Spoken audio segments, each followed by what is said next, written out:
ചരിത്രം, വിശ്വാസത്തിൻ്റെ മാസ്മരികത. മുഹമ്മദ് യൂസുഫ് ഇസ്ലാഹി. തിരുദൂതർ മക്ക ദേശത്ത് സത്യപ്രബോധനത്തിന് നാന്ദി കുറിച്ചിട്ട് 10 വർഷം തികയുകയാണ്. മക്ക പട്ടണത്തിൻ്റെ മുക്കുമൂലകളിലെല്ലാം ഇസ്ലാം ചൂടേറിയ ചർച്ചാ വിഷയമാണ്. ഇസ്ലാമിൻ്റെ ആദർശം ഗ്രഹിച്ചവർ സ്വമേധയാ അത് അംഗീകരിക്കുകയും അതിനെ പുൽകുകയും ചെയ്തു. ഇസ്ലാം സ്വീകരിച്ചവരിൽ മുതിർന്ന സ്ത്രീ പുരുഷന്മാരോടൊപ്പം ചില ബാലന്മാരും ഉണ്ടായിരുന്നു. പ്രവാചക ജിഹ്വയിൽ നിന്ന് ഉതിർന്നു വീഴുന്ന സത്യമൊഴികൾ വലിയ ആകർഷണമുള്ളതായിരുന്നു. അത് ശ്രവിക്കുന്നവരെല്ലാം ആ സത്യസംഘത്തിൻ്റെ പോരാളികളായി അതിനായി ജീവൻ സമർപ്പിക്കാൻ സന്നദ്ധരായി. പ്രവാചകൻ അനുകൂലമായ സാഹചര്യം രൂപപ്പെടുന്നത് ശത്രുക്കളെ പ്രകോപിതരാക്കി. അവർ റസൂലിനെ അധിക്ഷേപവർഷം നടത്തി, ആഭിചാരകനെന്ന് കുറ്റപ്പെടുത്തി, നബിയുടെ പ്രബോധന പ്രവർത്തനങ്ങൾക്ക് തടസ്സം സൃഷ്ടിച്ചു. അദ്ദേഹത്തിൻ്റെ ഉപദേശനിർദ്ദേശങ്ങൾ ജനം ശ്രവിക്കാതിരിക്കാൻ പലതരം സമ്മർദ്ദതന്ത്രങ്ങൾ പ്രയോഗിച്ചു. ആ പ്രതികൂല സാഹചര്യത്തിലാണ് യമനിലെ പ്രശസ്ത കവി ദൗസ് ഗോത്രക്കാരനായ തുഫൈൽ മക്കയിലെത്തുന്നത്. അദ്ദേഹം തൻ്റെ ഗോത്രത്തിൻ്റെ നേതാവും സർവ്വസ്വീകാര്യനുമായിരുന്നു.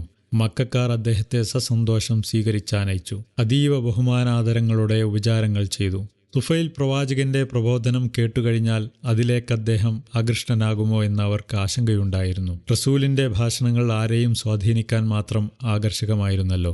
സത്യവും അസത്യവും വേർതിരിച്ചറിയാൻ കെൽപ്പുള്ള പ്രതിഭയും കവിയുമാണ് തുഫൈൽ. നബിയുടെ ഔന്നത്യവും വശ്യവുമായ സംഭാഷണ ചാതുരിയും സ്വഭാവമഹിമയും തുഫൈലിന്റെ ഇസ്ലാം സ്വീകരണത്തിന് വഴിയൊരുക്കും തീർച്ച. മാത്രമല്ല, അതുകാരണം അദ്ദേഹത്തിൻ്റെ ഗോത്രക്കാരും ഇസ്ലാമിലേക്ക് വരും. മക്ക നിവാസികളുടെ സ്വാസ്ഥ്യം കെടുത്തിയ ചിന്തകൾ, ആശങ്കകൾ.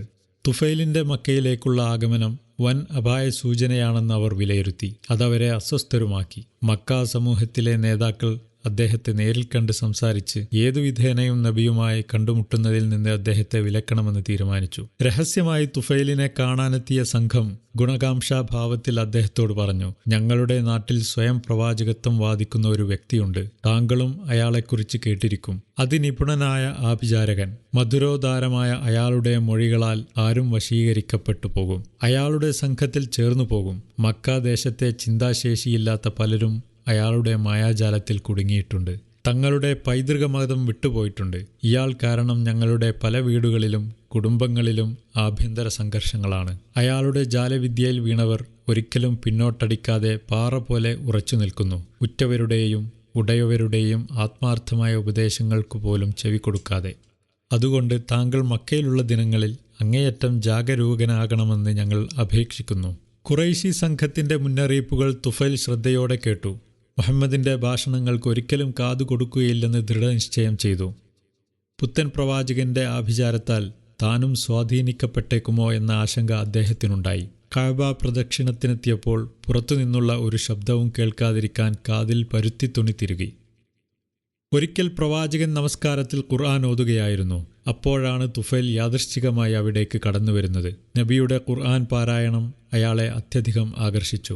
ആദ്യമൊന്ന് പതറിയെങ്കിലും ഉടൻ സ്വബോധം വീണ്ടെടുത്തു. ഈ ഖുർആൻ കേട്ടതുകൊണ്ട് എന്നിൽ യാതൊരു ഭാവമാറ്റവും ഉണ്ടാവാൻ പോകുന്നില്ല. ഞാൻ ഒരു കവിയാണ്. ശരിയും തെറ്റും തിരിച്ചറിയാൻ കഴിവുള്ള ജ്ഞാനിയാണ്. വാക്യങ്ങളുടെ ഗാംഭീര്യവും നാനാർത്ഥങ്ങളും നന്നായി അറിയുന്നവൻ. അതിനാൽ ഈ പ്രവാചകൻ പറയുന്നത് ഒന്ന് കേട്ടു നോക്കാം. അങ്ങനെ തുഫൈൽ പ്രവാചകന്റെ ഖുർആൻ പാരായണം വളരെ താൽപ്പര്യത്തോടെ കേട്ടുകൊണ്ടിരുന്നു. നബി തിരുമേനി ഖുർആൻ ഓതിക്കൊണ്ടിരിക്കെ തുഫൈലിന്റെ മനസ്സ് തരളിതമായി. ഓരോ സൂക്തവും അയാളുടെ ചിന്താമണ്ഡലങ്ങളിൽ ആന്തോളനം സൃഷ്ടിക്കുകയാണ്. നമസ്കാരം കഴിഞ്ഞ് നബി വീട്ടിലേക്ക് മടങ്ങി. തുഫൈലും പിറകെ ചെന്നു. പ്രവാചകൻ വീട്ടിനകത്തേക്ക് കടക്കാനൊരുങ്ങുമ്പോൾ പിന്നിൽ നിന്നൊരു ശബ്ദം, എന്നെ അകത്ത് കടക്കാൻ അനുവദിച്ചാലും. പ്രവാചകൻ തിരിഞ്ഞു നോക്കിയപ്പോൾ കാണുന്നത് യമനിലെ ആദരണീയ നേതാവും കവിയുമായ തുഫൈലിനെ. റസൂൽ അദ്ദേഹത്തെ സാദരം വീട്ടിലേക്ക് സ്വീകരിച്ചിരുത്തി. സംസാരമധ്യേ അദ്ദേഹത്തിൻ്റെ ആഗമനോദ്ദേശം ചോദിച്ചറിഞ്ഞു. തുഫൈൽ നടന്നതെല്ലാം സവിസ്തരം ദൈവദൂതരെ കേൾപ്പിച്ചു. പ്രവാചകൻ എല്ലാം സാഗൂതം കേട്ടു. തനിക്ക് ദിവ്യബോധനമായി കിട്ടിയ ഖുർആൻ കേൾപ്പിക്കാൻ തുഫൈൽ പ്രവാചകനോട് ആവശ്യപ്പെട്ടു. പ്രവാചകന്റെ പാരായണം അയാൾ താൽപ്പര്യത്തോടെ കേട്ടു. മനസ്സിലെ കറകൾ അലിഞ്ഞില്ലാതാവുന്നതായി അനുഭവപ്പെട്ടു. അശ്രദ്ധയുടെ ആന്ധ്യം നീങ്ങി. സത്യത്തിൻ്റെ വെളിച്ചം അയാളുടെ കണ്ണുകൾക്ക് കൂടുതൽ തെളിച്ചം നൽകി. പ്രവാചകൻ ഖുർആൻ പാരായണം നിർത്തിയപ്പോൾ തുഫൈൽ പറഞ്ഞു, എന്നെ സൃഷ്ടിച്ച ദൈവമാണ്. അറബികളായ പല പ്രസിദ്ധ പ്രഭാഷകരെയും ഞാൻ കേട്ടിട്ടുണ്ട്. താങ്കളിൽ നിന്നു കേട്ടതുപോലെ ആശയസമ്പന്നവും ആകർഷകവുമായ വചനങ്ങൾ ഒരിക്കലും മുമ്പ് കേട്ടിട്ടില്ല. ഈ വചനങ്ങൾ പൂർണ്ണ സന്മാർഗമാണ്, പ്രകാശമാണ്, നീതിയാണ്. അതിൽ നിന്ന് മുഖം തിരിക്കുന്നവൻ സത്പന്ഥാവിൽ നിന്ന് മുഖം തിരിക്കുന്നവനാണ്. അല്ലാഹുവാണ്, ഇത് ദൈവികമാണ്, മനുഷ്യവചനമല്ല. തുഫൈലിൻ്റെ ഹൃദയം സന്മാർഗ സ്വീകരണത്തിന് സുസജ്ജമാകുന്നത് കണ്ട് മനസ്സാ ആഹ്ലാദിക്കുകയായിരുന്നു പ്രവാചകൻ. തിരുദൂതർ അദ്ദേഹത്തിന് സത്യസാക്ഷ്യവാക്യങ്ങൾ ചൊല്ലിക്കൊടുത്തു. അതുരുവിട്ട തുഫൈലിൻ്റെ മുഖം സത്യവിശ്വാസത്തിൻ്റെ പ്രഭയാൽ വെട്ടിത്തിളങ്ങി. യമനിൽ നിന്നെത്തിയ ആ വിശിഷ്ടാതിഥി ഈമാനിൻ്റെ മഹത്വം പൂർണ്ണമായും ഉൾക്കൊണ്ടിരുന്നു. മക്കയിൽ വന്നപ്പോൾ ലൗകികമായ അന്തസ്സായിരുന്നു കൈമുതൽ. ഇപ്പോഴിതാ ഇസ്ലാമിൻ്റെ ഇസ്സത്തും സ്വായത്തമാക്കിയിരിക്കുന്നു. യാത്രാമൊഴി ചൊല്ലി യമനിലേക്ക് മടങ്ങാനൊരുങ്ങുമ്പോൾ തുഫൈൽ നബിയോട് പറഞ്ഞു, എൻ്റെ ഹൃത്തടം സത്യവിശ്വാസത്താൽ നിർഭരവും പ്രശോഭിതവുമാണ്. എൻ്റെ കുടുംബവും ഗോത്രവും അവിശ്വാസത്തിൻ്റെ അന്ധകാരത്തിലാണ്. തിരുദൂതരെ, അവർക്ക് ഈമാനിൻ്റെ വെളിച്ചം കിട്ടാൻ അവിടുന്ന് പ്രാർത്ഥിച്ചാലും. പ്രവാചകൻ ഇരു കൈകളും ഉയർത്തി പ്രാർത്ഥിച്ചു, അല്ലാഹുവേ, തുഫൈലിനെ മറ്റുള്ളവർക്ക് സന്മാർഗം കാണിക്കുന്ന മുദ്രയാക്കണമേ. വിശ്വാസത്താൽ ആവേശഭരിതനായ തുഫൈൽ വീട്ടിലെത്തി. വാർദ്ധക്യത്താൽ വിവശനായ സ്വന്തം പിതാവ് അമ്രുമായാണ് ആദ്യം സംസാരിച്ചത്. അവിശ്വാസത്തിൻ്റെ ഇരുട്ടിൽ നിന്ന് മോചിതനായി ഞാൻ സത്യവിശ്വാസത്തിൻ്റെ പ്രകാശം സ്വീകരിച്ചിരിക്കുന്നു. ഇനി നമ്മൾ തമ്മിൽ ആദർശപരമായ ബന്ധമില്ല. മക്കയിൽ ആഗതനായ സത്യദൂതനിൽ ഞാൻ വിശ്വസിച്ചിരിക്കുന്നു. ഏകദൈവ വിശ്വാസികളോടൊപ്പമാണ് ഞാൻ, അഥവാ ഇസ്ലാമിക സംഘത്തോടൊപ്പം. മകൻ തുഫൈലിൻ്റെ വാക്കുകൾ കേട്ട് അമ്ര ചിന്തയിൽ മുഴുകി. പിതാവും പുത്രനും തമ്മിലുള്ള ബന്ധം പോലും വിച്ഛേദിക്കാൻ മാത്രം ശക്തമാണോ ഈ ആദർശം? പിതൃബന്ധത്തെക്കാൾ അതിശ്രേഷ്ഠമാണോ ഈ ആദർശബന്ധം? അയാൾ മകനോട് പറഞ്ഞു, ആ ദൈവദൂതൻ്റെ അധ്യാപനങ്ങൾ എനിക്കും പറഞ്ഞു തരിക. തുഫൈൽ വളരെ സാവധാനം ഇസ്ലാമിൻ്റെ സന്ദേശസാരം പിതാവിനെ കേൾപ്പിച്ചു.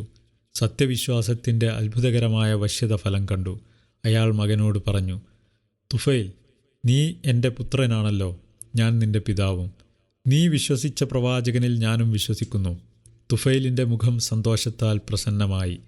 ആദരണീയനായ പിതാവേ, കുളിച്ചു ശുദ്ധി വരുത്തുക. സത്യസാക്ഷ്യവാക്യം ഉരുവിട്ട് അള്ളാഹുവിൻ്റെ പ്രിയദാസരിൽ ചേരാം, തുഫൈൽ പറഞ്ഞു. അമ്ര കുളിച്ച് വൃത്തിയായി നല്ല വസ്ത്രം ധരിച്ച് ഏകദൈവ വിശ്വാസത്തിൻ്റെ പ്രതിജ്ഞാവചനങ്ങൾ ഏറ്റുപറഞ്ഞു. പിന്നീട് തുഫൈൽ തൻ്റെ പ്രിയതമക്ക് ഇസ്ലാമിനെ പരിചയപ്പെടുത്തിക്കൊണ്ട് പറഞ്ഞു, സ്നേഹനിധിയായ എൻ്റെ ജീവിതസഖിയായ നീയും ഞാനും തമ്മിൽ യാതൊരു ബന്ധവുമില്ല. ഞാൻ മക്കയിൽ നിയുക്തനായ സത്യദൂതനിൽ വിശ്വസിച്ചിരിക്കുന്നു. നീ അദ്ദേഹത്തിൽ വിശ്വസിച്ചിട്ടുമില്ല. ഞാൻ വിശ്വാസത്തിൻ്റെ സുബുദ്ധവും സുവ്യക്തവുമായ പാതയിലൂടെ ചരിക്കുമ്പോൾ നീ അവിശ്വാസത്തിൻ്റെ അന്ധകാരത്തിൽ അബദ്ധസഞ്ചാരം നടത്തുകയാണ്. വിശ്വാസവും അവിശ്വാസവും ഒരിക്കലും സന്ധിക്കുകയില്ല. അല്ലാഹുവിൽ യാതൊരു പങ്കാളിയെയും സങ്കൽപ്പിക്കാതെ അവന് മാത്രം വിധേയപ്പെട്ട് ജീവിക്കുന്ന വിശ്വാസികളോടാണ് എനിക്ക് മാനസിക ബന്ധവും മൈത്രിയും. തുഫൈലിൻ്റെ ഹൃദയസ്പർശിയായ വാക്കുകൾ സഹധർമ്മിണിയുടെ ഹൃദയവാതിലുകൾ തട്ടിത്തുറന്നു. അവരും സത്യത്തിൻ്റെ ആകർഷണ വലയത്താൽ ബന്ധിതയായി. അവർ പറഞ്ഞു, താങ്കൾ എൻ്റെ ജീവിത പങ്കാളി. ശിഷ്ടകാലവും ഞാൻ താങ്കളോടൊപ്പം ഉണ്ടാകും. പ്രപഞ്ച സ്രഷ്ടാവും പരിപാലകനുമായ ഏകനായ അല്ലാഹുവിൽ ഞാനും വിശ്വസിക്കുന്നു. അവൻ അയച്ച ദൂതനിലും വിശ്വസിക്കുന്നു. തുഫൈലിൻ്റെ അകത്തളം ആനന്ദത്താൽ നൃത്തമാടി. സത്യത്തിൻ്റെ വിജയത്തിൽ അതീവ സന്തുഷ്ടനായ അദ്ദേഹം അതിൻ്റെ കാന്തശക്തി എത്ര മഹത്തരമാണെന്ന് ആലോചിക്കുകയായിരുന്നു. റോഷൻ സിത്താരെ എന്ന കൃതിയിൽ നിന്ന് വിവർത്തനം MB അബ്ദുർ റഷീദ്, അന്തമാൻ.